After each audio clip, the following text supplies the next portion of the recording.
North western university trustee বোর্ডের chairman ছিলেন খুলনার সাবেক মেয়র তালুকদার আব্দুল খালেক। বোর্ডের সচিব আওয়ামী লীগের সাংগঠনিক সম্পাদক SM কামাল হোসেন। আর ট্রাস্টি তার বোন সাবেক প্রধানমন্ত্রী শেখ হাসিনার উপদেষ্টা ডক্টর খন্দকার বজলুল হক ও তার স্ত্রীসহ কয়েকজন শিক্ষাবিদ। ২৪-এর ৫ই আগস্টের পর সাবেক মেয়রসহ অন্যরা আত্মগোপন করলে সিরাজুল হক চৌধুরী চেয়ারম্যান হন। পরবর্তীতে মহানগর বিএনপি সভাপতি অ্যাডভোকেট শফিকুল আলম মনার অনুরোধে মিজানুর রহমান ও সৈয়দ হাফিজুর রহমানকে নতুন ট্রাস্টি নেওয়া হয়। গত মে মাসে সিরাজুল হক বিদেশে থাকাকালে তার স্বাক্ষর জাল করে তাদের ট্রাস্টি অনুমোদন হবার আগেই মিজানুর রহমানকে চেয়ারম্যান এবং সৈয়দ হাফিজুর রহমানকে সচিব ঘোষণা করে দখলে নেয় ইউনিভার্সিটিটি।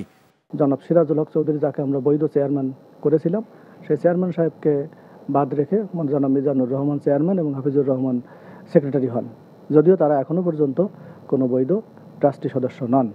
এই স্বঘোষিত চেয়ারম্যান ও সচিবের বিরুদ্ধে বিশ্ববিদ্যালয়ের টাকা আত্মসাৎ এবং নিজেদের লোক নিয়োগের অভিযোগ উঠেছে।